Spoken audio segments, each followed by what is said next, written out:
তোমার বাবার চোখ বন্ধ হলে না বুঝবা দুনিয়া কাকে বলে। তোমার বাবার উপার্জন শেষ হয়ে গেলে না বুঝবা দুনিয়া কাকে বলে। তোমার কাঁধে যখন উপার্জনের দায়িত্ব আসবে তখন না বুঝবা দুনিয়া কাকে বলে। রোজগার কত কষ্ট। সেদিন আমি একজন লোককে দেখছি, তাকাইয়া দেখছি অনেকক্ষণ, ট্রাকের থেকে সিমেন্টের বস্তা নামাইতেছে।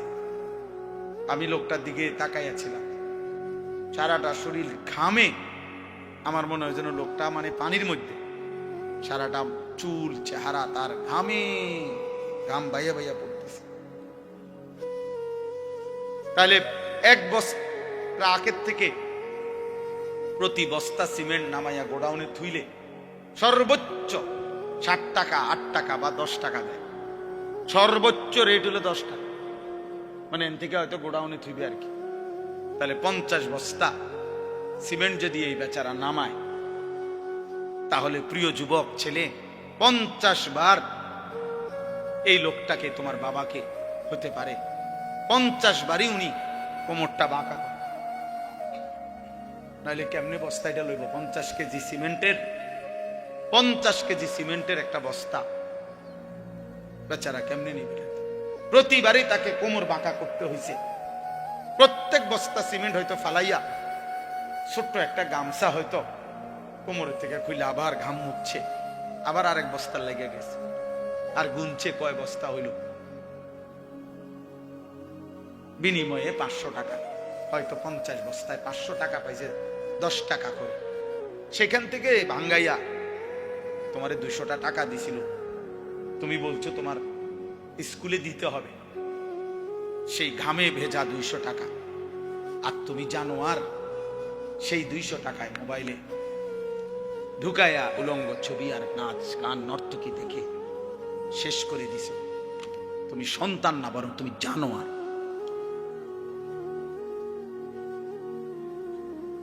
তুমি সন্তান, তুমি মানুষ না, বরং তুমি কুত্তা,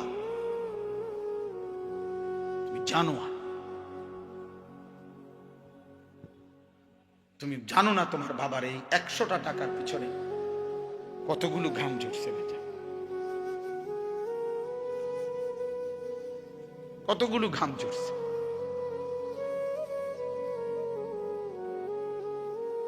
হ্যাঁ,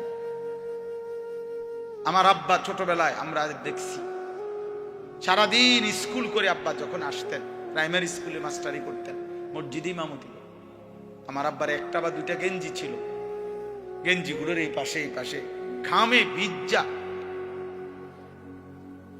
তো আমার মনে আছে কোন সময় গেঞ্জি ধুইতে দিলে আমরা ধুইতাম না, আমি ফাটতাম না, মানে ঘামের গন্ধে বাবার গেঞ্জি ভিজা থাকতো। সেখান থেকে আব্বা, আমার মনে আছে, মাস শেষে প্রতি 300 টাকা মাদ্রাসায় পাঠাইছে আমার লেগে। একটা পোস্ট কার্ডে তখন মানি অর্ডার করতে হইতো টাকা, তো মানি অর্ডার করলে একটা ছোট্ট পোস্ট কার্ড আছিল, এটার মধ্যে নাম ঠিকানা লিখতে হইতো, নিচে দিয়া একটু জায়গা ছিল, এখানে নিজস্ব কোনো কথা থাকলে লিখতে হইতো। আব্বা লিখতো, আনিস তোমার জন্য 300 টাকা পাঠাইলাম, বাবা টাকা পাইয়া জানাইও। তো আব্বারে জানাইতাম যে বাবা টাকা পাইছে। এই 300 টাকা গুনে গুনে 2 টাকা ডাইলবাজি, 2টা পরোটা, এমনি এমনি গুনে গুনে খাইতাম, হিসাব গুনে গুনে। এই জন্য দোস্ত আমার, বন্ধু আমার, আমি বিষয়টা বললাম, মেহনত, যথাযথ পরিশ্রম মানুষকে দুনিয়াতেও ভালো করে, আখিরাতেও ভালো। অনেক নওজোয়ান মাশাআল্লাহ, প্রিয় ভাই, আমি অনুরোধ করি পরিশ্রমী হও, মেহনতি হও। এমন সুন্দর জীবন, সুস্থতা, এমন সুন্দর যৌবন, এই শুধু শুধু নারী দেখে দেখে না, এটা মিলে যাবে না। এই যে মহিলারে তুমি রাত দিন মোবাইলে দেখো, এগুলা পাইবা তো, তোমার একজন বিবি হবে, তোমার একজন স্ত্রী হবে। আর যেটা চাচ্ছ মনে, এটা পূরণ হবে। এই পৃথিবীর লাখ লাখ কোটি কোটি মানুষ স্বামী স্ত্রীর মিলনে এরপরেই এই মানব প্রজন্ম এখানে আসছে। কাজে এটা তোমারও হবে। এটার জন্য অল্প বয়সে কুত্তার মতো হওয়া, চরিত্রহীন লম্পট, যে রাত দিন নারীটাকে ছবি দেখে, জিনা ব্যভিচারের দৃশ্য দেখে, এমন নিকৃষ্ট জানোয়ার হওয়ার কোনো দরকার নেই। এটা এমনি মিলবে। বিয়ে শাদী তো স্বাভাবিক বিষয়, স্বামী স্ত্রী নারী পুরুষের মিলন, তো আল্লাহ তাআলার কুদরতি নিজাম। আল্লাহ বলছে আমি এটা ব্যবস্থা করে রাখছি, যথা সময়ই পৌঁছে যাও। সময়ের আগে এক লোকমা খাবারও পৌঁছে। আমরা কিতাবে পড়ছি, কিতাবের মধ্যে আছে, আমরা পড়ছি যে হে আল্লাহর বান্দা, তোমার লোকমা যদি, তুমি আসো জমিনে, আর তোমার একটি লোকমা যদি পাহাড়ের উপরেও থাকে, তো নিশ্চিত মনে রেখো, ইয়াকিন, পাহাড়ের উপরের ওই লোকমাটাই তোমার মুখে পৌঁছবে। আর আল্লাহর ওলিরা বলেন, যদি হে আল্লাহর বান্দা, তুমি মুখের কাছে দুই ঠোঁটের সামনে নিয়ে আসছো লোকমা, কিন্তু যদি সেটা তোমার ফয়সালাতে না থাকে, খোদার কসম ওই লোকমা তোমার ভিতরে ঢুকবে না। যেটুকু বরাদ্দ ওইটা যদি পাহাড়েও থাকে, সেখান থেকে নেমে আসবে। যেটা বরাদ্দ নাই, সেটা ঠোঁটের কাছে থাকলেও সেটা কি হবে না, মিলবে। অতএব আমাদের জীবনের এটা বড় বুঝা উচিত। আমি বেশি আফসোস করি যে ছেলেরা, বাবা কেন বুঝতেছো না যে তুমি তোমারে চিনলা না কেন? কমপক্ষে ডানে বামে তাকাইও না, এই সমাজের কারো দিকে তাকাইও না, তোমার দিকে তাকাও তো একটু, যে আমি কি করছি সারাটা দিনে। এটা কি একটা সুস্থ মানুষের কাজ? সারা দিনে আমি বেশি ব্যস্ত ছিলাম। আজকে মাগরিব পর্যন্ত আমার বাচ্চা অসুস্থ ছিল, আর আমি ডাক্তার দেখাইয়া বাসাত রাইখা সুদর্ণপুর আমার শায়েখ আরিফ বিল্লাহ আল্লামা মুফতি মুশতাকুর নবী কাসেমি হযরতের মাদ্রাসায় আমি যাইতে হয়েছে মাগরিবের পর। ওইখানে ইসলাহি মাহফিল, সেইখানে আমি 20 মিনিট বয়ান করছি। এরপরে এখানে আসছি। আমি বারবার যোগাযোগ হইতেছে যে দেরি হয়ে যাইতেছে, বা আমার আরেকটা মাহফিল আছে, সবই ঠিক আছে, কিন্তু আমি মাঝখানে ঠিকই এরপরেও এলিটগঞ্জ পাম্পে আমরা এশার নামাজ জামাতে পড়ে আসছি। মাহফিল যদি কাইতে হইয়া যায়, শীত হইয়া যায়, আমাকে আমার নামাজ পড়তে হবে না? শ্রোতা যদি চলেও যায়, আমাকে আমার নামাজ পড়তে হবে না? ওই দেখো, ঠিক ওই দেখো, ওই অপদার্থরে দেখো, ঠিক মতো চোখেও দেখে না, কিন্তু মাগার মোবাইলে এমনি, হ্যাঁ, চোখের লগে লাগাই এলাও, এটা গাম দিয়া কষ্টে লাগাই দাও, এই যে আছে এখানে কষ্টে। হ্যাঁ হ্যাঁ, না না, লজ্জা, লজ্জা হবে কোন দিন? কোন দিন হবে বলেন? হায়া হবে কোন দিন? তাইলে শিখবে কোন দিন আমার ছেলেরা? সন্তান শিখবে কোন দিন? ফেরাবে কে এদেরকে? কারো। সবাই আমরা, সবাই ভাবতেছেন পাশ কাইটা জায়গা, সবাই ভাবতেছেন মাথা নোয়া জায়গা, সবাই ভাবতেছেন যার যার রুমে ঢুকে গেলে, ঘরে ঢুকে গেলে দরজা বন্ধ করে দিলে নিরাপদ। আল্লাহর কসম, কোন সমাজের মধ্যে যদি জিনা বেড়ে যায়, বেবিচার বেড়ে যায়, নারী ছেলে মেয়ের অবাধ মেলামেশা চলাফেরা যদি বেড়ে যায়, রব্বে কাবার কসম কিতাবে আছে, ওই সমাজের কোন ঘর আর পবিত্র নারী মেলা কঠিন হয়ে যায়। আগামীর প্রজন্ম হয়তো নেককার মেয়ে, চরিত্রবান মেয়ে, সতী সাথী মেয়ে মিলাটা কঠিন হয়ে যাবে যদি জেনা বেবিচার আর পরকিয়া আর হারাম অসভ্যতা এইভাবে ছড়িয়ে যায়। বর্তমান সময়ে মানুষের সবচেয়ে বেশি যেই গুনাহটি হচ্ছে, সেটা হলো এই চোখের গুনাহ। কিসের গুনাহ বলেন? এই চোখের। দিবা নিশি আমাদের মা বোনেরা বেপর্দা রাস্তায় চলছে, নিজেদের ভিন্ন রকমের অঙ্গভঙ্গি, আর এটা পুরুষ প্রতিনিয়ত দেখছে, অথচ এটা হারাম। মোবাইলে প্রতিনিয়ত কিশোর যুবক ছেলেরা, একটা বয়সী ছেলেরা একেবারে বেসামাল এই বড় মোবাইল ব্যবহার করে রাত নাই দিন নাই সারা রাত নারী ছবি অস্থি দৃশ্য দেখছে। অথচ খোদার কসম এটা একদিন জাহান্নাম ছাড়া আর কিছুই মিলবে। আল্লাহ নবী সাল্লাল্লাহু আলাইহি সাল্লাম বলেছেন, যে ব্যক্তি কোনো নারীর সৌন্দর্য হারাম, যেটা তার দেখার অনুমতি নাই, সে দেখলো, খোদার কসম নবী বলছে কিয়ামতের দিন তার দুই চোখে সীসা জাহান্নামের আগুনে গলাইয়া এরপরে সীসা ঢেলে দেওয়া হবে। সীসা ঢেলে দেওয়া হবে, সীসা ঢেলে দেওয়া। অতএব আপনাদের কাছে অনুরোধ করছি, এই ছোট্ট কথাটা আল্লাহ তাআলা আমাদেরকে বলছেন, ইয়াগুদ্দু মিন আবসারিহিম, চোখ নামাও, চোখ। যুবক ভাই, তোমরা অনেক নওজোয়ান, মাশাআল্লাহ, প্রিয় সন্তান, নিজের উপরে দয়া করো। এই মোবাইলের অব্যাহত নেশা তোমারে ক্ষতিগ্রস্ত করবে। একদিন তুমি দুনিয়াও আগামাতা কিছুই খুঁজে পাবা না, আখেরাত। আখেরাত বয়স্ক বাবা যারা আছেন এখনো 50-60 বছর, অথচ এখনো চা দোকানে, টেলিভিশনে নাটক, সিনেমা, নর্তকীর নাচ দেখার অভ্যস্ত বা অভ্যাস আছে, আল্লাহর ওয়াস্তে চাচা ছেড়ে দেন।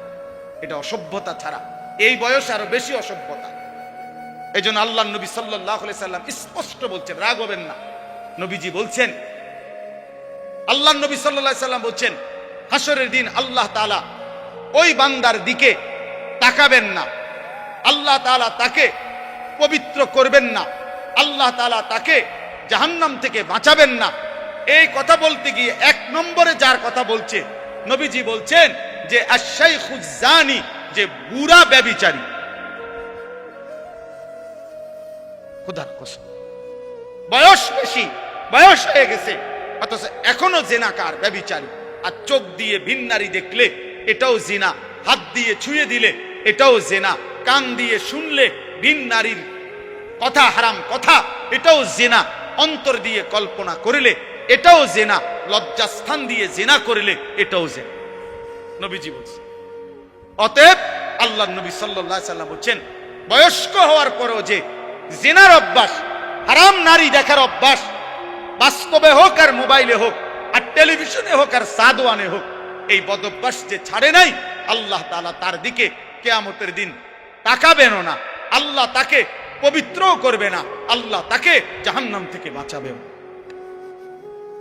অতএব দয়া করে জওয়ান কিংবা বৃদ্ধ এবং নারীরা যারা, পরের আয়াতে আল্লাহ বলছেন, ওয়া কুল্লিল মুমিনাত ইয়াগদুদনা মিন আবসারিহিন্না ওয়া ইয়াহফাজনা ফুরুজাহুন্না। আল্লাহ বলছে মুমিন মহিলাদেরকেও বলেন তারা যেন ভিন পুরুষ থেকে তাদের চোখ নামিয়ে রাখে এবং তারাও যেন তাদের লজ্জাস্থান হেফাজত করে। অতএব চোখ হেফাজত করা, হারাম দৃশ্য, হারাম ছবি, অশ্লীল নাচ গান, হারাম নারীর দিকে তাকানো যত মন চায়, বা যদি কলিজা ছিঁড়েও যায়, যদি কলিজা ছিঁড়েও যায়, 1000 লক্ষ বারও যদি মন চায়, প্রিয় যুবক আমার, নওজোয়ান সাথী আমার, প্রিয় ভাই আমার, বন্ধু আমার, মুসলমানের সন্তান, তুমি ফিরে আসো। আমি এক বন্ধু অনুরোধ করলাম, এতে করে লাভ কি হবে? যালিকা আজকা লাহুম। কোরআনের এই আয়াতে আল্লাহ বলেন, যদি কেউ এই 2টি কাজ করে, 1 চোখ হেফাজত করে, 2 লজ্জাস্থান হেফাজত করে, আল্লাহ বলেন আমি ওয়াদা দিলাম, আমি তার অন্তর 100 100% আমি তার দিল পবিত্র করে দেব, 100% পবিত্র। ইন্নাল্লাহা খাবীরুম বিমা ইয়াসনাউন।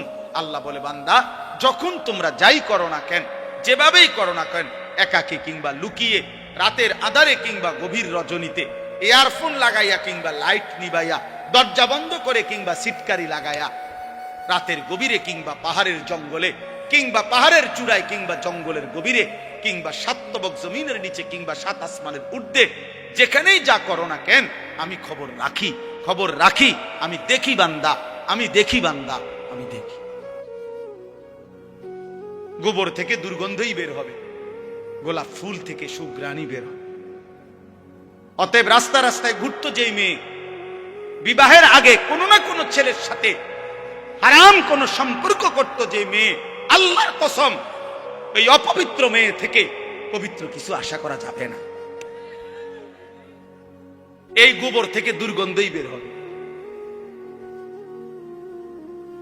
এই গোবর থেকে দুর্গন্ধই বের হবে।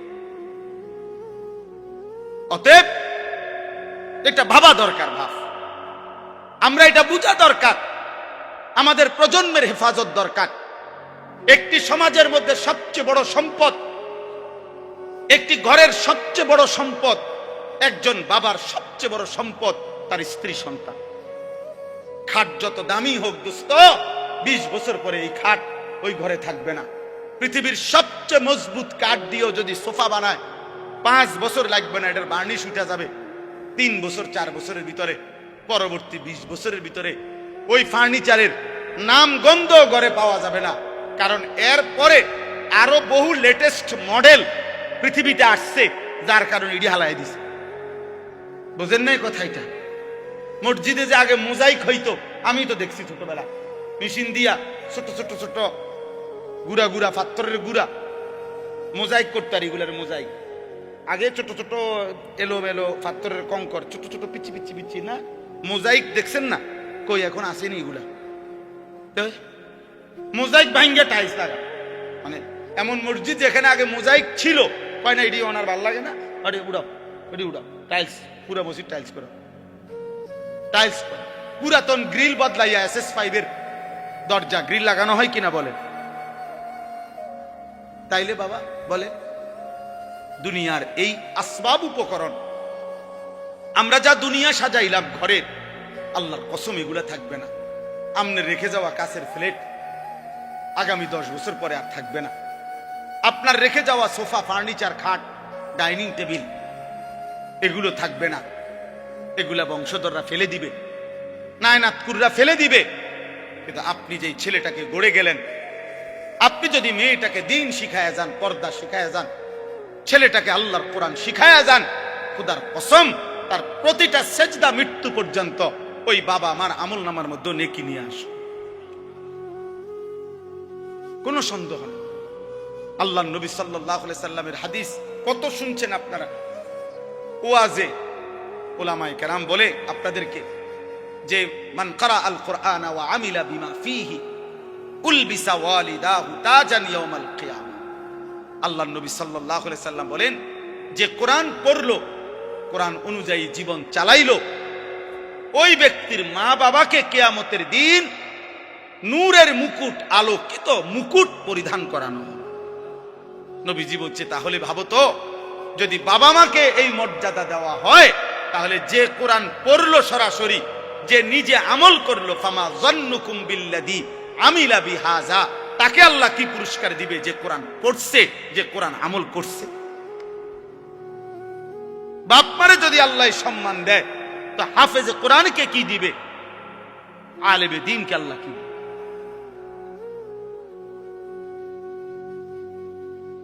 এজন্য প্রিয় ভাই, প্রিয় বাবা, সবাই মিলে গুনাহ ছাড়েন। আমার মূল বক্তব্য আজকে এতটুকু, গুনাহ ছেড়ে দিতে হবে।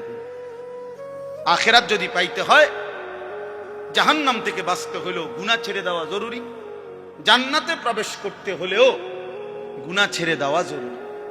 এক মুমিনের ডিউটি 2টা। একজন মুসলমানের জীবনের 24 ঘন্টা কাজ 2টা। 1 গুনাহ বর্জন করা, 2 আদেশ পালন করা। খালাস।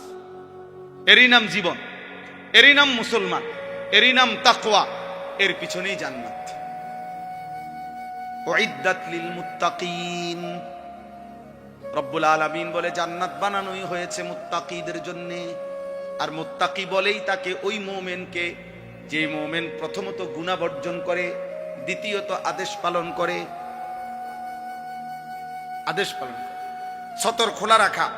মনে করেন কারো নাভি থেকে হাঁটুর নিচ পর্যন্ত, এটা হলো সতর পুরুষের, এটা খোলা রাখা গুনাহ না নেকি? কথা বলেন। একজন মনে করেন এখন নামাজের ওয়াক্ত, নামাজ আদায় করা এটা গুনাহ না নেকি? নেকি। বুঝেন নাই? নামাজ আদায় করা কি নেকি, সতর ঢাকা মানে সতর খোলা রাখা এটা কি? গুনাহ। এ শরীয়তের মাসআলা হইল যে এক্ষেত্রে কোনটা আগে ফরজ? ফরজ হইলে আগে সতর ঢাকা ফরজ, এরপরে নামাজ পড়া। হিসাব বুঝছেন? নামাজের বাহিরে যেই ফরজগুলা, এর মধ্যে একটা কি আছে? তাহলে বুঝা গেল আগে তুমি এই গুনাহটা আগে কি করতে হবে? সরাইতে হবে, সতর ঢাকা, এরপরে সেজদা দিবে, এরপরে সেজদা দিবে। আগে সুদের থেকে বাঁচা জরুরি, এরপরে দান সদকা উপকারী। আগে কিস্তির থেকে বাঁচা জরুরি, এরপরে দান সদকা করা উপকারী। আগে লোন থেকে বাঁচা জরুরি, এরপরে দান সদকা করা উপকারী। মসজিদে টাকা না দিছেন 30,000, কিন্তু 30 লাখ টাকা দিয়ে আপনি সুদের ব্যবসা করেন। এই বাটফার, পীর সওয়াব আরাম খোদ, সওয়াব কিসের? আবার সওয়াব তোমার আব্বাই দেয়। সুদ করে 1 টাকায় কোনো নেকি হয় না, 1 টাকায়ও না। ফ্যান হয় নেকি হয় না, টাইলস হয় নেকি হয় না। নেকি ইমাম সাহেব দেয় না, ইমাম সাহেব শিক্ষা দিলে হইতো না। মাহফিলের বক্তা যদি একারে জনাব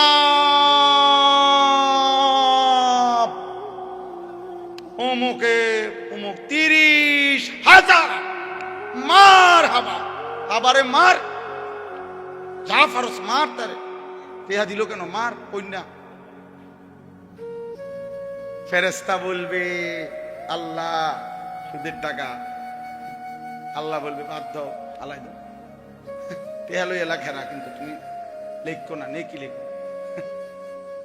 টাকা নেওয়া যায়, বলে নেয় কেন? হ্যাঁ নেওয়া যায়, এইটাও কথা। আপনি হয়তো বলবেন আরে এরপরে হুজুর আপনারা নেন কা, টাকা নেওয়া যায় কিন্তু নেকি হবে না। এইটাই এখন বুঝাইছিলাম ওই নুরুন নবী ভাইরে, আমার গাড়ির ছিল। এটা জরুরি বিষয়। নেকি হবে না, নেকি হইতে হইলে হালাল হইতে হবে।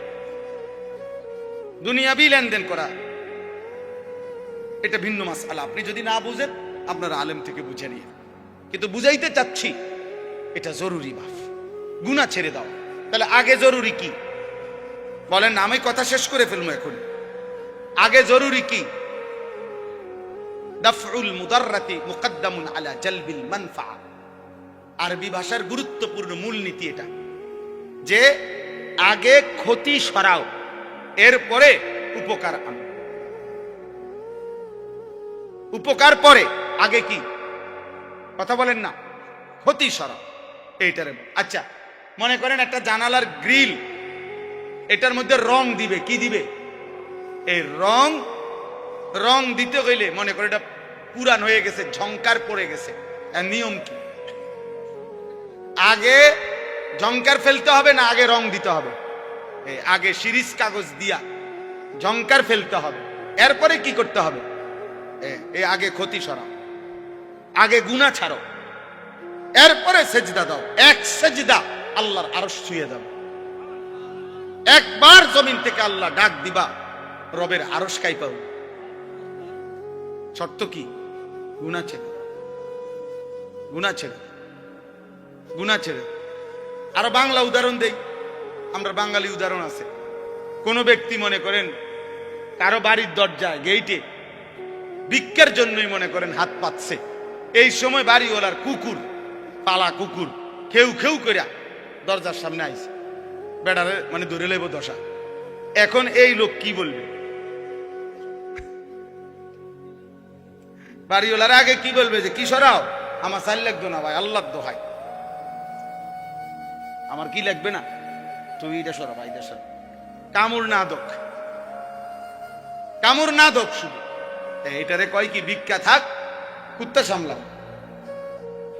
চাল লাগবে না, উপকার করণ লাগতো না ভাই, ক্ষতি যাতে না করে,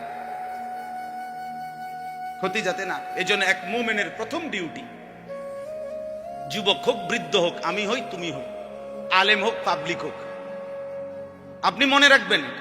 আপনারা অনেক সময় অনেকে আছে বলে আরে কয় তো লম্বা লম্বা, হুজুরের মধ্যে তো দোষের অভাব নাই, বলে কি না বলেন? আমিও তো বলি হুজুরের মধ্যে দোষের অভাব নাই। হুজুররা কি বেহেশতের থেকে নিয়ে আসছে? আমি কি এখন বেহেশতের থেকে আসছি না ক্যান্টনমেন্ট থেকে আসছি? ময়নামতি সাবের বাজার আমার বাসা, আমি কোনো বেহেশতের থেকে আসছি? মানে আপনি যদি মনে করেন কোন হুজুরেরও দোষ আছে, হ্যাঁ হ্যাঁ, তো আপনি আমার জন্য দোয়া করেন। আমরা আপনাদের জন্য দোয়া করি না? কথা বলেন না কেন? তো আপনারা আমার জন্য দোয়া করবেন যে আল্লাহ ওনারও গুনাহ থেকে বাঁচান, ওনারও আল্লাহ আপনি নেক আমলের তৌফিক দেন। আমি আপনার কাছে দোয়া প্রাপ্য না? কথা বলেন না কেন? তো তাইলে অসুবিধা কি? এটা কিন্তু সূক্ষ্ম ধোঁকা, সূক্ষ্ম ধোঁকা। আপনি চোখের সামনে দেখতেছেন আমরা দুইজন, তো এখন আমি পড়ে গেছি পানিতে, তো এরপরে আপনার দায়িত্ব, এটা আর আমি থাকি লাভ কি? এটাই তো কথা। এটা কোনো বুদ্ধিমান করবে? এটা আমার সাথী আগুনে পুড়ে গেছে, আর আমি আর হুজুরে জেনে আগুনে ফিরে গেছে, তো আর আমি পাবলিক থাকি কিনবো, আমরাও আগুনে পুড়ে যাই, এটা নিয়ম। তো যদি মনে করেন আমি ভুলে করে ফেলছি, যদি মনে করেন আমি গুনাহ করছি, যদি মনে করেন আমি হারাম করছি, এই বলে কি আপনিও হারাম করবেন? এটা জরুরি। গুনাহ ছেড়ে দেন। এই আজকের মূল বক্তব্য এটা, গুনাহ ছেড়ে দেন। এক মুমিন প্রথম কি ছেড়ে দিতে হবে? গুনাহ ছেড়ে দেন। বিষয়টা কঠিন হইল, এটা আমাদের আল্লাহর আদেশ। আর আল্লাহর আদেশের উপরে কঠিন না সহজ, পারতেছি না এত কথা বলার কোনো সুযোগ নাই। আপনার যদি মন নাও চায়, আপনার যদি বিবেকে নাও চায়, আপনার যদি কলজাটা ফাইটাও যায়, তারপরেও আপনি আল্লাহর হুকুমের জন্য গুনাহ ছাড়তেই হবে। কার হুকুম এটা? আমার মালিক। বসে আদেশ করছে, অতএব অনেক সময় অনেক কাজ ভাল লাগতেছে না, তারপরও অধীনস্থ কর্মকর্তা তার বসের আদেশ মন না চাইলেও পালন করতে হবে। আর মন চাইলে তো ভালোই, মন চাইলে তো কি ভালো। এটা জরুরি বিষয়। এজন্য গুনাহ ছেড়ে দাও, গুনাহ ছেড়ে দাও। তাকওয়ার প্রথম অর্থ গুনাহ বর্জন, দ্বিতীয় অর্থ আদেশ পালন। আর আল্লাহ এটাই বলছে, ইয়া আইয়ুহাল্লাযীনা আমানুত্তাকুল্লাহ, ইয়া আইয়ুহাল্লাযীনা আমানুত্তাকুল্লাহ। কোরআনুল কারীমে প্রায় 7 বার এই কথাইটা আল্লাহ বলছে, হে ঈমানদার, ইত্তাকুল্লাহ, ইত্তাকুল্লাহ, ইত্তাকুল্লাহ, ইত্তাকুল্লাহ, ইত্তাকুল্লাহ, ইত্তাকুল্লাহ, ইত্তাকুল্লাহ। হে আল্লাহর বান্দা, হে মুমিন, আল্লাহকে ভয় করো, আল্লাহকে ভয় করো, আল্লাহকে ভয় করো। আর তাফসীরের মধ্যে লিখছে, যদি প্রশ্ন করেন যে হুজুর আল্লাহকে ভয় করা মানে কি, আল্লাহকে ভয় করার প্রথম অর্থ গুনাহ ছেড়ে দেওয়া, দ্বিতীয় অর্থ আদেশগুলো পালন করা। আগে গুনাহ ছেড়ে দাও, আগে গুনাহ ছেড়ে দাও। ওয়াদারু যাহিরাল ইসমি ওয়া বাতিনা। আল্লাহ বলছে প্রকাশ্য গোপন সব গুনাহ ছেড়ে দাও। নবীজি বলছেন, রাসূলুল্লাহ সাল্লাল্লাহু আলাইহি ওয়াসাল্লাম বলছেন, ইয়াকুম ওয়াল কাযিব, মিথ্যা বলা ছেড়ে দাও। আলাইকুম বিসসিদক, নবীজি বলছে সত্য বলাকে জীবনের জন্য গ্রহণ করে না। অতএব দয়া করে এটা বুঝতে হবে। এই আয়াতটা এবার আসেন, আমি যেই পড়ছি সূরা নূর 18 নম্বর পারা, কোরআনুল কারীমের 24 নম্বর সূরা 30 নম্বর আয়াত। এই একটি আয়াতের এবার তর্জমা বললে আমার কথা শেষ। আল্লাহ তাআলা এখানে বলছেন, কুল, হে নবী আপনি বলুন, লিল মুমিনিনা, সকল ঈমানদার পুরুষদেরকে, ইয়াগুদ্দু মিন আবসারিহিম ওয়া ইয়াহফাজু ফুরুজাহুম, তারা যেন বাধ্যতামূলক দুইটা কাজ করে। এক, তারা যেন সকলেই তাদের চোখ ভিন নারী, হারাম ছবি, হারাম দৃশ্য থেকে চোখ যেন নিচে নামায়। ওয়া ইয়াহফাজু ফুরুজাহুম, এবং সমস্ত ঈমানদার পুরুষদেরকে বলেন তারা যেন তাদের লজ্জাস্থানের হেফাজত করে। কোন জিনা, কোন ব্যভিচার, হাতের নাপাক ব্যবহার, কোন রকমের অসভ্যতা, নারী পুরুষ, পুরুষ পুরুষ, যেই কোন রকমের অপকর্ম নিজের লজ্জাস্থান দ্বারা যেন না করে, লজ্জাস্থান যেন হেফাজত করে এবং চোখ যেন নিচে নামে। প্রিয় ভাই, এই প্রথম কথাটা বলার জন্যই আমি এই কথাগুলো বলছি। আজকের সময়ের বিবেকবান যারা, দিন নিয়ে যারা ভাবে, মানুষকে নিয়ে যারা ভাবে, এরকম বিবেকবান বিচক্ষণ বুজুর্গ আল্লাহওয়ালা ওলামায়ে কেরামের মূল বক্তব্য হলো, বর্তমান সময়ে মানুষের সবচেয়ে বেশি যেই গুনাহটি হচ্ছে সেটা হলো এই চোখের গুনাহ। কিসের গুনাহ বলেন? এই চোখের। দিবা নিশি আমাদের মা বোনেরা বেপর্দা রাস্তায় চলছে, নিজেদের ভিন্ন রকমের অঙ্গভঙ্গি, আর এটা পুরুষ প্রতিনিয়ত দেখছে, অথচ এটা হারাম। মোবাইলে প্রতিনিয়ত কিশোর যুবক ছেলেরা, একটা বয়সী ছেলেরা একেবারে বেসামাল এই বড় মোবাইল ব্যবহার করে রাত নাই দিন নাই সারা রাত নারী ছবি অস্থির দৃশ্য দেখছে, অথচ খোদার কসম এটা একদিন জাহান্নাম ছাড়া আর কিছুই মিলবে না। আল্লাহ নবী সাল্লাল্লাহু আলাইহি সাল্লাম বলেছেন, যে ব্যক্তি কোনো নারীর সৌন্দর্য হারাম, যেটা তার দেখার অনুমতি নাই, সে দেখলো, খোদার কসম নবী বলছে কিয়ামতের দিন তার দুই চোখে সীসা জাহান্নামের আগুনে গলাইয়া এরপরে সীসা ঢেলে দেওয়া হয়, সীসা ঢেলে দেওয়া, সীসা ঢেলে দেওয়া। অতএব আপনাদের কাছে অনুরোধ করছি, এই ছোট্ট কথাটা আল্লাহ তাআলা আমাদেরকে বলছেন, ইয়াগুদ্দু মিন আবসারিহিম, চোখ নামাও, চোখ। যুবক ভাই, তোমরা অনেক নওজোয়ান, মাশাআল্লাহ, প্রিয় সন্তান, নিজের উপরে দয়া করো। এই মোবাইলের অব্যাহত নেশা তোমারে ক্ষতিগ্রস্ত করবে। একদিন তুমি দুনিয়াও আগামাতা কিছুই খুঁজে পাবা না, আখেরাত। বয়স্ক বাবা যারা আছেন এখনো 50-60 বছর, অথচ এখনো চা দোকানে, টেলিভিশনে নাটক, সিনেমা, নর্তকীর নাচ দেখার অভ্যস্ত বা অভ্যাস আছে, আল্লাহর ওয়াস্তে চাচা ছেড়ে দেয়। এটা অসভ্যতা ছাড়া এই বয়সে আরো বেশি অসভ্যতা।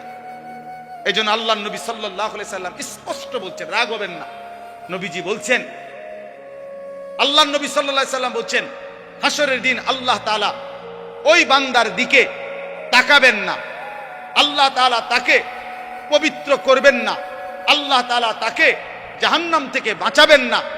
এই কথা বলতে গিয়ে 1 নম্বরে যার কথা বলছে, নবীজি বলছেন যে আশ-শাইখুজ জানি, যে বুড়া ব্যভিচারী। খোদার কসম, বয়স বেশি, বয়স হয়ে গেছে, অথচ এখনো জিনাকার, ব্যভিচারী। আর চোখ দিয়ে ভিন নারী দেখলে এটাও জিনা, হাত দিয়ে ছুঁয়ে দিলে এটাও জিনা, কান দিয়ে শুনলে ভিন নারীর কথা, হারাম কথা, এটাও জিনা, অন্তর দিয়ে কল্পনা করিলে এটাও জিনা, লজ্জাস্থান দিয়ে জিনা করিলে এটাও জিনা, নবীজি বলছেন। অতএব আল্লাহ নবী সাল্লাল্লাহু আলাইহি সাল্লাম বলছেন, বয়স্ক হওয়ার পরও যে জিনার অভ্যাস, হারাম নারী দেখার অভ্যাস, বাস্তবে হোক আর মোবাইলে হোক আর টেলিভিশনে হোক আর সাদওয়ানে হোক, এই বদঅভ্যাস যে ছাড়ে নাই, আল্লাহ তাআলা তার দিকে কিয়ামতের দিন তাকাবেন না, আল্লাহ তাকে পবিত্রও করবে না, আল্লাহ তাকে জাহান্নাম থেকে বাঁচাবে না।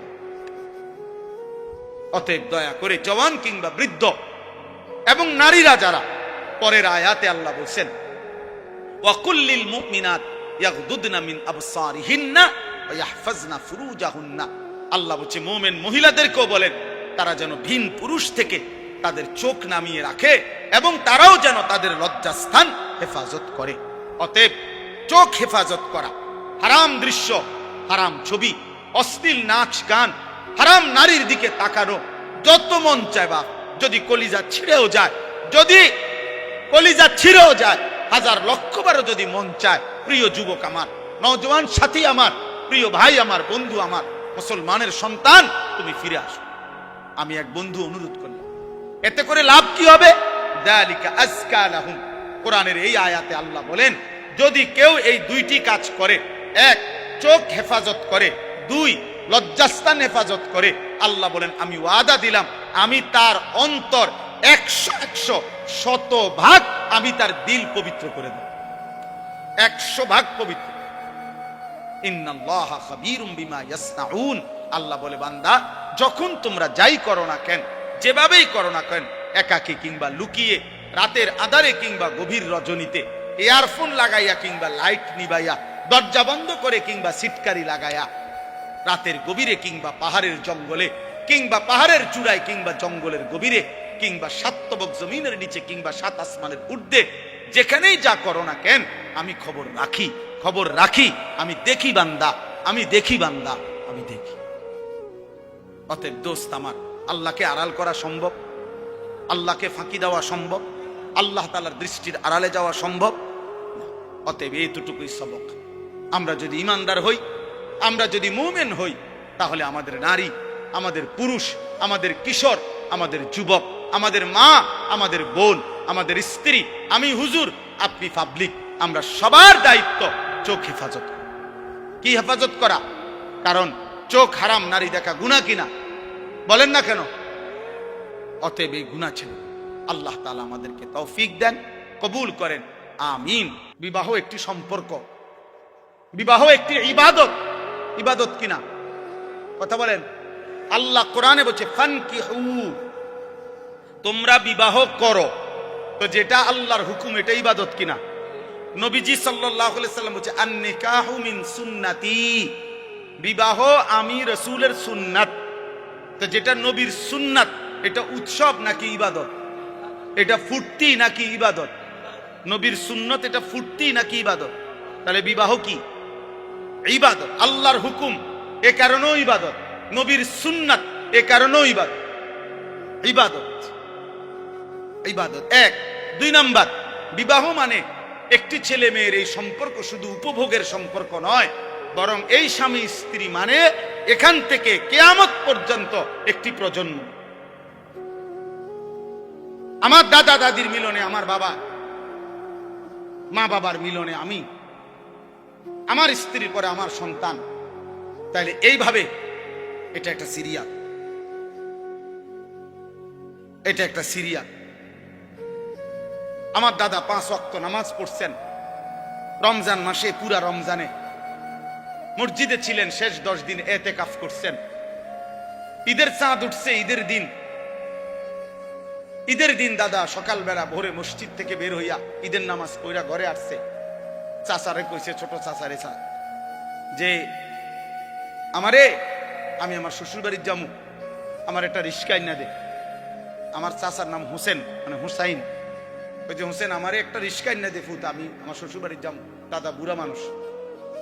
আমার চাচা বলছে আব্বা আমনে মুরব্বী মানুষ, শেষ বয়স, আপনি মাত্র মুসিতায় অন কি শ্বশুর বাড়ি যাইবেন? আমরা সব সেমাই চিনি রাঁধছি, আপনি খাবেন। দাদা কয় না, আমি জামুই, তুই রিস্কা না আনলে বাদ দে। নাতি মানে আমার চাচার ছেলে ইদ্রিস, পরে বলছে নাতি তুই আমার হাতে ধর, দাদা জামুই শ্বশুর বাড়ি। এই কথা বলে দাদা একটু সামনে গেছে, মাঝ পথে পাশের গ্রাম, 2 গ্রাম পরে আমার দাদার শ্বশুর বাড়ি ছিল। দাদা মাঝখানেই রাস্তায় কাইত হইয়া পড়ে গেছে। সন্ধ্যাবেলায় আমার দাদা কবরে চলে গেছে, মারা গেছে। আমার দাদা ঠিকই বুঝছে যে আমি শ্বশুর বাড়ি যাব। তাহলে আমার দাদা নেককার ছিলেন, নেককার ছিলেন, নিজের হাতে মসজিদ গড়ে গেছেন। তাহলে এটা একটা প্রজন্ম, স্বামী স্ত্রীর সুন্দর একটি সম্পর্ক, এদের ঈমান ইসলাম, এদের পাক পবিত্রতা, পর্দা পুশিদা, এটা একটা জেনারেশন তৈরি করে। এটা গুরুত্বপূর্ণ বাপ। কম হোক, আল্লাহর কথা, কোরআন সুন্নাহর কথা আদবের সাথে শুনতে হয়, এটা জরুরি, নাইলে ফায়দা হয় না। এক তো হইলো আমি, একজন চিৎকার দিল, একজন সুর দিল, একজন টান দিল,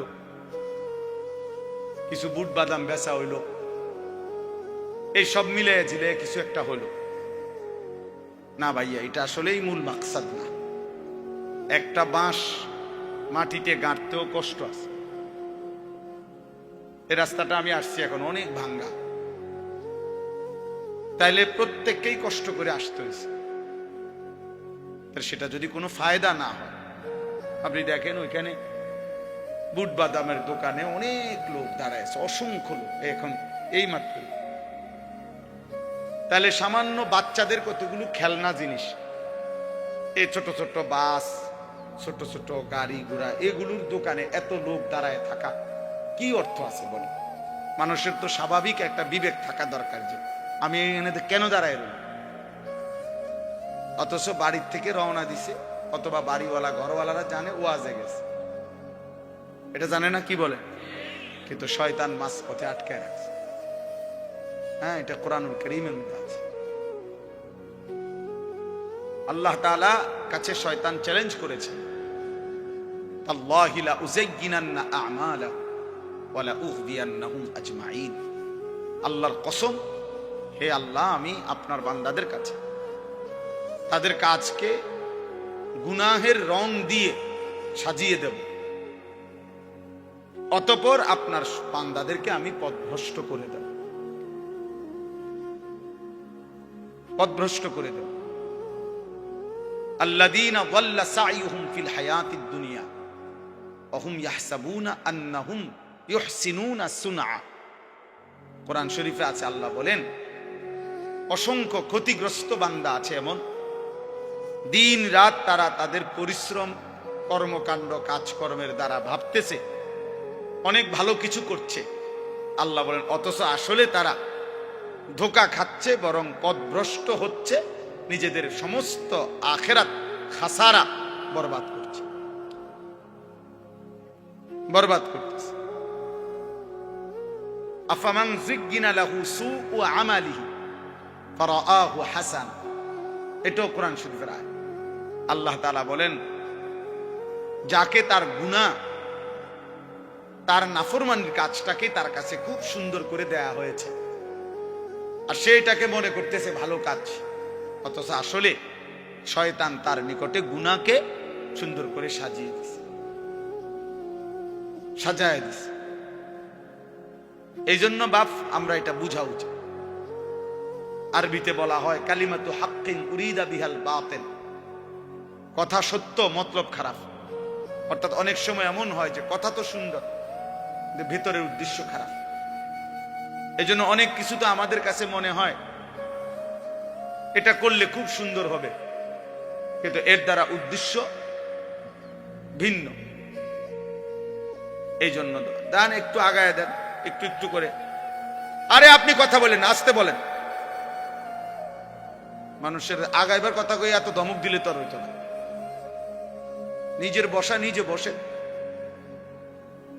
একটু একটু আগায় দেন। মানুষ একজন বসতে এত আল্লাহ কি দরকার?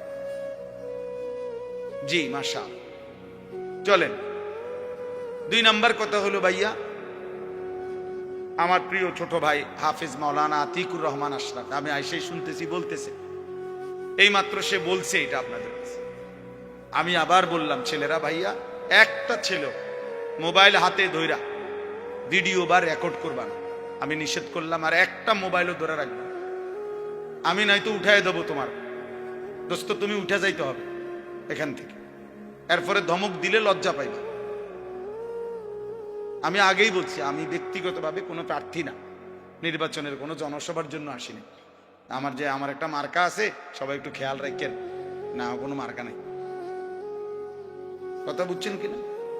আমি কোনো প্রার্থী না, এটা কোনো নির্বাচনী জনসভা। অল্প একটু সময় আল্লাহর কথা বলা, আখিরাতের কথা মনে করায় দাও। ওয়াজের মূল মাকসাদ কি? মূল মাকসাদ আত-তারগীব ওয়াত তারহিব। অর্থ হলো জান্নাতের কাজের প্রতি উৎসাহিত করা, জাহান্নামের কাজের প্রতি ভয় প্রদর্শন করা। আত-তারগীব মানে হলো উৎসাহিত করা, আত-তারহিব মানে হলো ভয় প্রদর্শন করা। এটাই মূল ওয়াজ, মূলত মাকসাদ এটাই, যে আখিরাতের দিকে, জান্নাতি কাজের দিকে আপনাকে উৎসাহিত করলাম, আর জাহান্নামী কাজের দিকে ভয় প্রদর্শন করলাম, ভয় প্রদর্শন করলাম। এটাই মূল বিষয়। এই জন্য দয়া করে অল্প একটু সময় আমরা মনোযোগ দিয়ে শুনলে ফায়দা হবে। মোবাইল নিয়ে সারাক্ষণ, আমি এখানে নামছি এই মাত্র গাড়িতে, পুরাটা জায়গা আমরা খেয়ালও করি নাই, ড্রাইভারও বুঝে নাই, মানে পুরা কাদা। আমি কাদার মধ্যে পাও ডাইবা গেছে, আমি আপনার লুঙ্গি সহ জামাটা উঠাইতেছি, আর ওই অপদার্থ এটার ভিডিও করতেছি।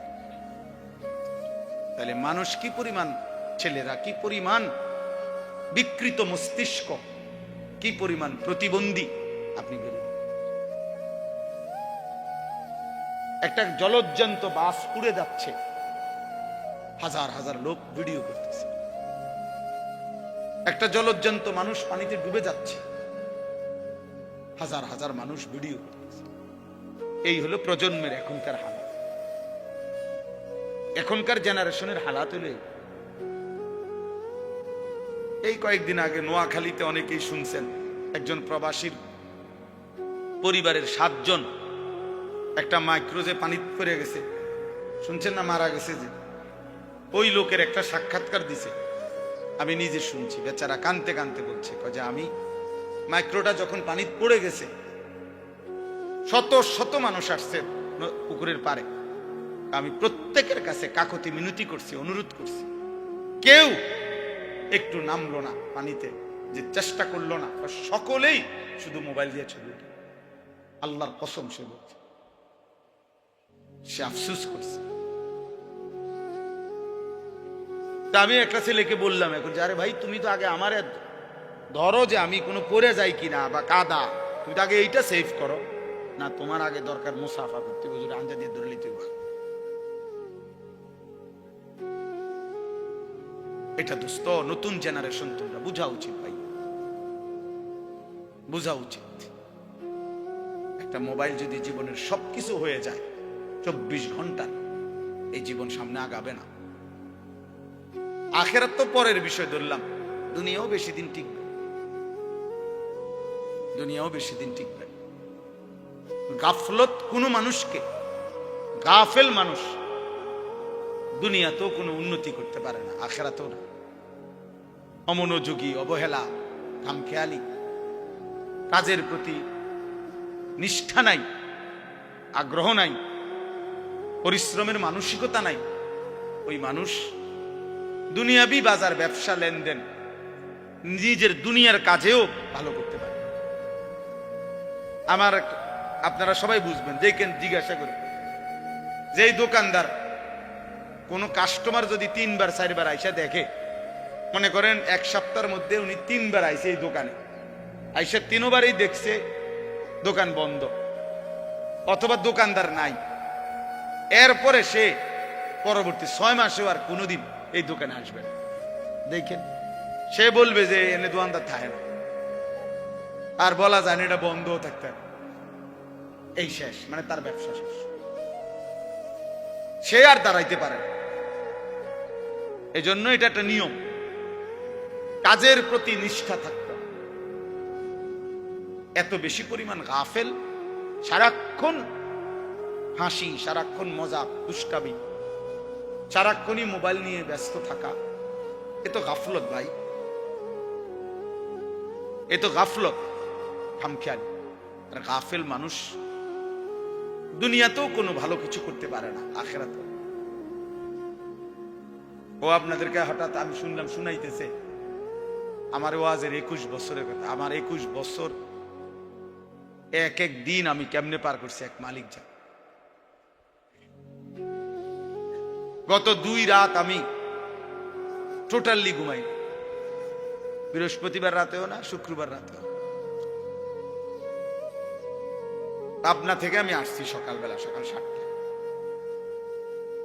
বয়ান করছি 1.25 ঘন্টা, ফেরি পার হইতে লাগছে মোট 8 ঘন্টা। তাইলে এজন্য দোস্ত বুঝাইতে চাচ্ছি, কাজের প্রতি নিষ্ঠা থাকতে, আন্তরিকতা থাকতে। দুনিয়াতেও কেউ যদি ভালো কিছু করতো, এই আজকে যারা বড় বড় শিল্পপতি, দুনিয়ার লাইনে বড় বড় পয়সাওয়ালা, দেখবা যে হালাল হারাম পরে, কিন্তু কমপক্ষে সে যে এই পর্যায়ে গেছে, হালাল হোক হারাম হোক, সে যেটা বুঝছে এটার উপরে সে সর্বোচ্চ দিন রাত মেহনত করছে। তার দিবানিশির মেহনত, পরিশ্রম, মাথার ঘাম তারে এই পর্যায়ে নিয়ে গেছে। আমার একদিন একজন বড় ব্যবসায়ী, ঢাকা পল্টনের 1000 কোটি টাকার মালিক এখন, উনি বলছিলেন, হুজুর আমি দোকানে দোকানে দাঁড়ায় থাকতাম, তারা দুপুরবেলা খানা খাইলে দোকানদাররা বাটির কোনা দিয়ে যদি 2 গা ভাত, কুদ্দুর তরকারি বাকি থাকতো, আমার এগুলা দিলে আমি 3-4 দোকানের এই খানা একত্র করে বা আমি 2 গা ভাত খাইতাম। তবে এভাবে তাকায় দাঁড়ায় হাঁটতাম শুধু, দোকানদাররা খাইলে যদি কুদ্দুর দেয় আমারে, আমি এত অভাবী ছিলাম, কিন্তু সেই আল্লাহ আমাকে মেহনতে পরিশ্রম করে গেছি, আজকে 1000 কোটি টাকার মালিক।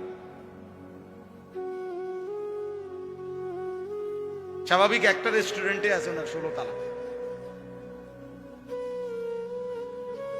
তাইলে দোস্ত দুনিয়ায় বললাম, দুনিয়া দুনিয়া বাংলাদেশের একজন প্রতিষ্ঠিত ব্যবসায়ী ছিলেন, কিছুদিন আগে মারা গেছেন। আমি ইচ্ছা করে নাম বলতেছি না, পত্রিকায় ওনার অনেক বড় লেখা আছে। উনি বলছেন বাড়ির থেকে 90 টাকা নিয়ে সর্বপ্রথম আমি সায়দাবাদ গেছি, ঢাকা। সায়দাবাদে যারা মাটি কাটে ওই সময় তাদের সাথে যে যোগ দিছি মাটি কাটবে, তারা বলছে যে কোদাল এবং টুকরি নিজের না হইলে হইতো না। অন্ত পড়ছে আরো বিপদে, মাটিও তো কাটতে পারতাম না, কারণ আমার তো কোদালও নাই টুকরিও নাই। এরপরে আবার গায়ে খাইটা কষ্ট কইরা তারপরে কোদাল টুকরি কিনছি, ওইটুকু দিয়েই সে বাংলাদেশের মৃত্যুর আগে তিনি বাংলাদেশের একজন প্রথম শ্রেণীর ঠিকাদার ছিলেন, হাজার হাজার কোটি কোটি টাকার এই রোডের হাইওয়ে রোডের কাজ করতেন। একটা সময় এই 90 টাকার পুঁজি। তাহলে ছেলেদেরকে বললাম বাবা দুনিয়াও ভালো হবে না, এই ফেটে বাতে চলবে আর কি, কোন রকম আর জোরাতালি এই চুলে ঘুরাইতে আর বাহারা দিন। এই কামে দূরে দিছে শয়তান তোমারে, ইবলিসে, যে তোমার একটা মহান কাজ দিছে, যে তোমার একটি জীবনের শ্রেষ্ঠ কাজ হলো প্রতিদিন সকাল থেকে রাত ঘুম পর্যন্ত 1 লক্ষ বার তুমি মোট চুলের এরকম পিছনে ফিরাই। এই একটা তোমার দারুণ কাজ দিছে শয়তান তোমারে, তোমার মতো ফালতু লোকের একটা কাজ দেওয়া হয়েছে। তোমার একটা দারুণ কাজ দিছে যে তুমি নিজের পয়সা দিয়ে এমবি ঢুকাইবা, আর সারা পৃথিবীর পাগল ছাগল সুস্থ অসুস্থ যে যা মোবাইলে দেয় তুমি শুধু টাইনে টাইনে দেখবে। টাকা যাবে তোমার, সময় যাবে তোমার, হায়াত যাবে তোমার, কামাই হবে।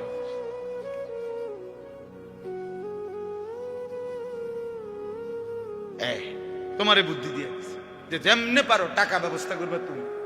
তুমি বাপের টাকা চুরি করো, নয়তো মায়ের টাকা চুরি করো, নয়তো স্কুলের টিফিনের টাকা বাঁচায় রাখো, নয়তো যেভাবে পারো। নারী তোমাকে দেখতেই হবে, উলঙ্গ ছবি তোমাকে দেখতেই হবে, হারাম ছবি তোমাকে দেখতেই হবে, অসৎ বন্ধুদের আড্ডা দিতেই হবে, আড্ডা দিতেই হবে।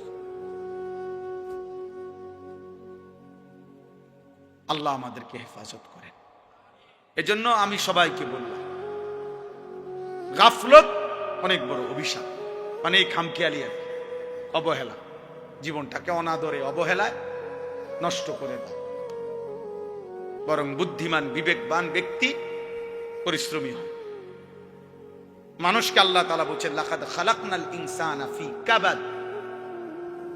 3টা কসম করে আল্লাহ বলেছেন যে আমি মানুষের সৃষ্টির মধ্যে আমি আল্লাহ পরিশ্রম করার, মেহনত করার যোগ্যতা দিয়েই, মানসিকতা দিয়েই আমি সৃষ্টি করেছি। এই ফি কাবাদ অর্থ আমি আল্লাহ তাআলা মানুষকে মেহনত করার মানসিকতা, যোগ্যতা দিয়েই লাকাদ খালাকনাল ইনসানা, আমি মানুষকে সৃষ্টি করেছি।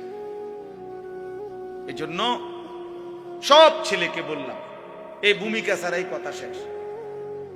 কথার প্রসঙ্গে প্রথম কথা এটা বললাম, গাফেল না হওয়া ভাইয়া, দুনিয়াও না আখিরাত। ভালো উপার্জনের জন্য মেহনত করতে, একটু সুখ, একটু সচ্ছলতা, ঘর বাড়ি চলাফেরা, পরিবারের একটু প্রশস্ততার জন্য মেহনত চাই। আপনি ঘুমের থেকে উঠে উঠে জমিদারি করবেন, এ কয়দিন তাপালিন,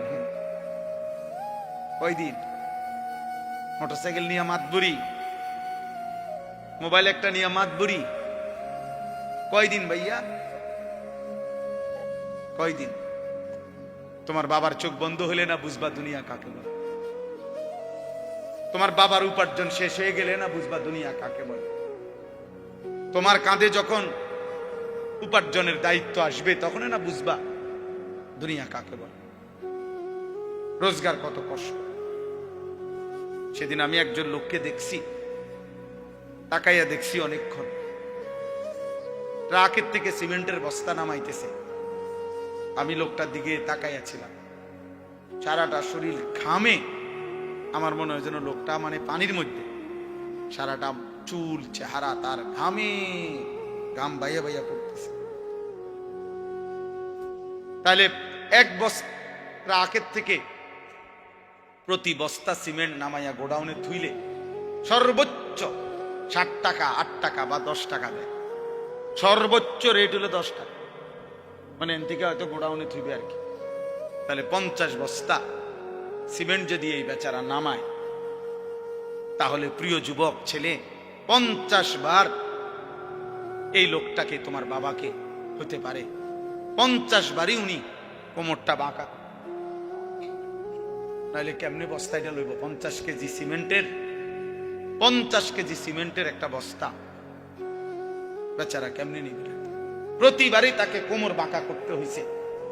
প্রত্যেক বস্তা সিমেন্ট হয়তো ফালাইয়া ছোট্ট একটা গামছা হয়তো কোমরের থেকে খুলে আবার ঘাম মুছছে, আবার আরেক বস্তা লেগে গেছে, আর গুনছে কয় বস্তা হইল।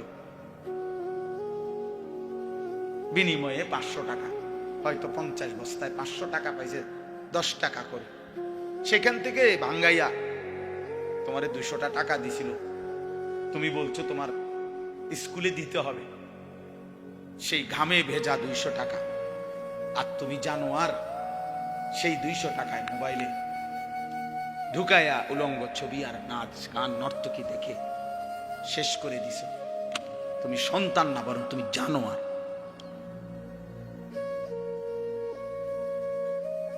তুমি সন্তান, তুমি মানুষ না, বরং তুমি কুত্তা। তুমি জানো আর। তুমি জানো না তোমার বাবার এই 100টা টাকার পিছনে কতগুলো ঘাম ঝরছে, কতগুলো ঘাম ঝরছে।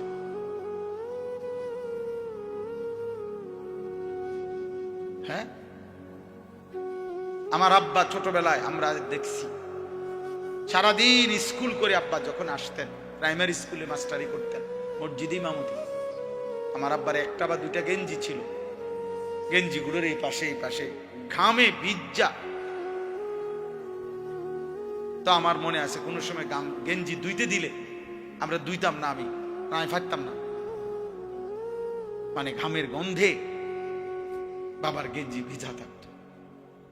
সেখান থেকে আব্বা, আমার মনে আছে, মাস শেষে প্রতি 300 টাকা মাদ্রাসায় পাঠাইছে আমার লেগে। একটা পোস্ট কার্ডে তখন মানি অর্ডার করতে হইতো টাকা, তো মানি অর্ডার করলে একটা ছোট্ট পোস্ট কার্ড আছিল, এটার মধ্যে নাম ঠিকানা লিখতে হইতো, নিচে দিয়া একটু জায়গা ছিল, এখানে নিজস্ব কোনো কথা থাকলে লিখতে হইতো। আব্বা লিখতো, আনিস তোমার জন্য 300 টাকা পাঠাইলাম, বাবা টাকা পাইয়া জানাইও। আব্বারে জানাইতাম যে বাবা টাকা পাইছে। এই 300 টাকা গুনে গুনে 2 টাকা ডাইলবাজি, 2টা পরোটা, এমনি আমি গুনে গুনে খাইতাম, হিসাব গুনে গুনে। এই জন্য দোস্ত আমার, বন্ধু আমার, আমি বিষয়টা বললাম, মেহনত, যথাযথ পরিশ্রম মানুষকে দুনিয়াতেও ভালো করে, আখিরাতেও ভালো। অনেক নওজোয়ান মাশাআল্লাহ, প্রিয় ভাই, আমি অনুরোধ করি পরিশ্রমী হোক, মেহনতি হোক। এমন সুন্দর জীবন, সুস্থতা, এমন সুন্দর যৌবন, এই শুধু শুধু নারী দেখে দেখে এটা মিলে যাবে না। এই যে মহিলারে তুমি রাত দিন মোবাইলে দেখো, এগুলা পাইবা তুমি, তোমার একজন বিবি হবে, তোমার একজন স্ত্রী হবে। আর যেটা চাচ্ছ মনে, এটা পূরণ। এই পৃথিবীর লাখ লাখ কোটি কোটি মানুষ স্বামী স্ত্রীর মিলনে এরপরেই এই মানব প্রজন্ম এখানে আসছে। আজ এটা তোমারও হবে।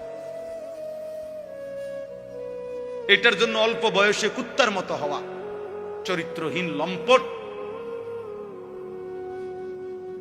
যে রাত দিন নারী দেখে, ছবি দেখে, জিনা ব্যভিচারের দৃশ্য দেখে, এমন নিকৃষ্ট জানোয়ার হওয়ার কোনো দরকার নেই। এটা এমনি মিলবে।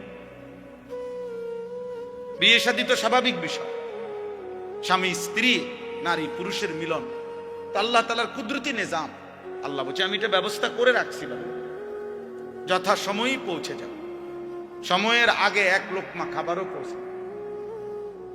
আমরা কিতাবে পড়ছি, কিতাবের মধ্যে আছে, আমরা পড়ছি যে হে আল্লাহর বান্দা, তোমার লোকমা যদি, তুমি আছো জমিনে আর তোমার একটি লোকমা যদি পাহাড়ের উপরেও থাকে, তো নিশ্চিত মনে রেখো, ইয়াকিন, পাহাড়ের উপরের ওই লোকমাটাই তোমার মুখে পৌঁছবে। আর আল্লাহর ওলিরা বলেন, যদি হে আল্লাহর বান্দা, তুমি মুখের কাছে দুই ঠোঁটের সামনে নিয়ে আসছো লোকমা, কিন্তু যদি সেটা তোমার ফয়সালাতে না থাকে, খোদার কসম ওই লোকমা তোমার ভিতরে ঢুকবে না। যেটুকু বরাদ্দ ওইটা যদি পাহাড়েও থাকে সেখান থেকে নেমে আসবে, যেটা বরাদ্দ নাই সেটা ঠোঁটের কাছে থাকলেও সেটা কি হবে না, মিলবে। অতএব আমাদের জীবনের এটা বড় বোঝা উচিত। আমি বেশি আফসোস করি যে ছেলেরা, বাবা কেন বুঝতেছো না যে তুমি তোমারে চিনলা না কেন?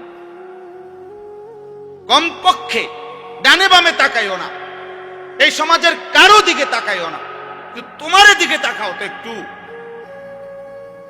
যে আমি কি করছি সারাটা দিনে। এটা কি একটা সুস্থ মানুষের কাজ? সারা দিনে আমি